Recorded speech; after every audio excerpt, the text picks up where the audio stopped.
இப்போ எங்கே பார்த்தாலும் AI videos, AI images, AI like ChatGPT, Gemini, meta AI மாதிரி. இதில் எவ்வளோ நல்ல விஷயம் இருந்தாலும் அந்த அளவுக்கு கெட்ட விஷயங்களும் இருக்குது. So hey guys, welcome to DHL vibes. இந்த வீடியோவில் ஏஐ பற்றி தான் பார்க்க போகிறோம். The godfather of AI பார்த்தீங்கன்னா Geoffrey Hinton.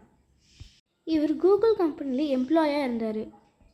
The father of AI பார்த்தீங்கன்னா ஜான் மெக்கார்த்தி. இவர் தான் ஆர்டிஃபிஷியல் இன்டெலிஜென்ஸ் ஏஐன்னு சொல்லிட்டு பேரே வச்சார் இந்த இயர் ஆஃப் 1956.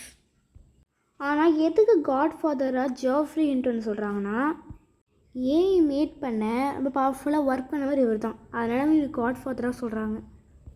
சரி, ஓகே. இப்போ ரீசண்டாக ஜாஃப்ரி ஹின்டன் சில மந்த்துக்கு முன்னாடி கூகுளில் இந்த ஒர்க்கை விட்டார். ஏன்னா ஏஐ ஃப்யூச்சரில் என்னென்ன பண்ணும் அப்படி சொல்கிறதுக்கு. கூகுளில் ஒர்க் பண்ணால் யாரும் சொல்ல முடியாதுல்ல, அதனால தான் ஜாஃப்ரி ஹின்டன் இதில் என்ன சொல்கிறாருன்னா, ஃப்யூச்சரில் ஏஐனால நிறைய பிரச்சனை வரலாம் அப்படின்னு சொல்லிட்டு 8 பாயிண்ட் சொல்கிறாரு. த ஃபர்ஸ்ட் பாயிண்ட் பார்த்தீங்கன்னா ஏஐ இஸ் அட்வான்ஸிங் ரேப்பிட்லி. இவர் இந்த ஏஐ பற்றி ரிசர்ச் பண்ணும்போது ஏஐ அட்வான்ஸ் ஆக 30 to 50 years ஆகலான்னு சொல்லிட்டு நினச்சாரு. ஆனால் இப்போ நிறைய பேர் ஏஐ பற்றி ஸ்டடி பண்ணுறாங்க, நிறைய பேர் டெவலப் பண்ணுறாங்க. அதனால் பார்த்திங்கன்னா ஏஐ ஜஸ்ட் 10 years அட்வான்ஸ் ஆகிடும் சொல்கிறாங்க. நம்பர் 2 பார்த்திங்கன்னா loss of control. For example physics சம்மோ இல்லை மேக்ஸ் சம்மோ ஏதோ சம் எடுத்துக்கலாம். அந்த சம் பார்த்திங்கன்னா ஹியூமனால் போட முடியல, அதை சால்வ் பண்ண முடியல. ஆனால் ரோபோ பண்ண ஆரம்பிச்சிச்சு. அந்த மாதிரி ஒரு இதே கொடுக்கல அது அந்த ரோபோக்கு. பட் ஆனால் தானாகவே பார்த்திங்கன்னா செஞ்சு ஓனாகவே பார்த்திங்கன்னா சால்வ் பண்ணி அந்த மாதிரி இருந்துச்சுன்னா லாஸ் ஆஃப் கண்ட்ரோல்னு சொல்கிறாங்க. எந்திரன் படம் பார்த்துருக்கீங்களா? அந்த படத்தில் பார்த்திங்கன்னா சிட்டி ரோபோக்கு பார்த்திங்கன்னா ஜஸ்ட் ஒரே ஒரு தான் சொல்லிட்டுருவாங்க எக்ஸ்ட்ராவாக, ஃபீலிங்ஸ் சொல்லிட்டு. அது எவ்வளோலாம் பண்ணியிருக்கோம் அந்த மாதிரி தான்.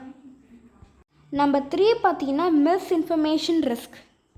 இந்த விஷயம் பார்த்திங்கன்னா இப்போயே நடக்குது.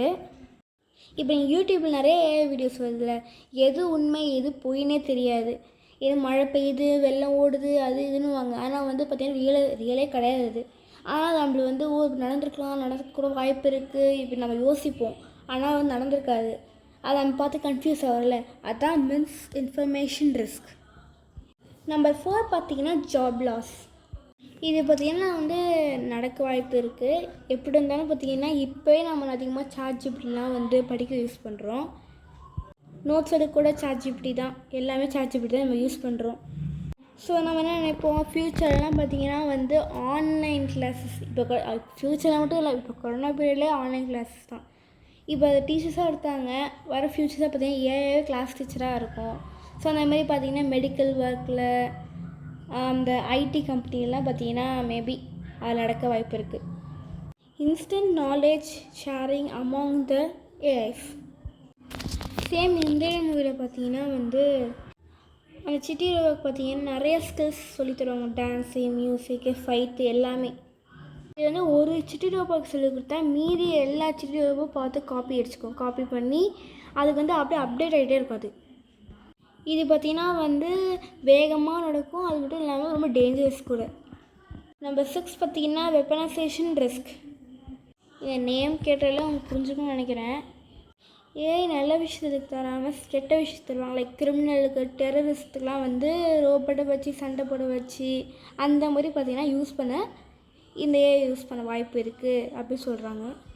Number 7 existential risk. இல்லை ஹின்டன் என்ன சொல்கிறாருன்னா 10 to 20% பார்த்திங்கன்னா சான்ஸ் இருக்குது. எதுக்கு பார்த்திங்கன்னா ஹியூமன் எக்ஸ்டெண்ட் ஆக நெக்ஸ்ட் 30 yearsக்குள்ளே நம்ம எக்ஸ்டெண்ட் ஆகிடும்னு சொல்கிறாங்க. Number 8 urgent need for regulation. Hinton என்ன சொல்கிறாங்கன்னா சீக்கிரமாக கவர்மெண்ட் ரூல்ஸ் எடுத்துக்கணும் இந்த மாதிரி ஏஐக்காகவே. எப்படி நம்ம டிராஃபிக் ரூல்ஸ் பார்த்திங்கன்னா ஆக்சிடென்ட் நடக்காமல் இருக்கிற மாதிரி அந்த மாதிரி ஏஐக்கும் ரூல்ஸ் எடுக்கணும்.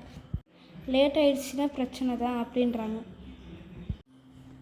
கன்க்ளூஷன் பார்த்திங்கன்னா ஏஐ பார்த்திங்கன்னா பவர்ஃபுல், எவ்வளோ பெரிய பிரச்சனையும் சால்வ் பண்ணுறது, ஹியூமன் லைஃப்பை டெவலப் பண்ணுறதா கூட இருக்கலாம். எவ்வளோ பெரிய விஷயமா இருந்தாலும் அது கண்ட்ரோல் இருக்கணும். அந்த கண்ட்ரோல் இல்லைன்னா இன்னும் பிரச்சனை நடக்க வாய்ப்பு இருக்குது.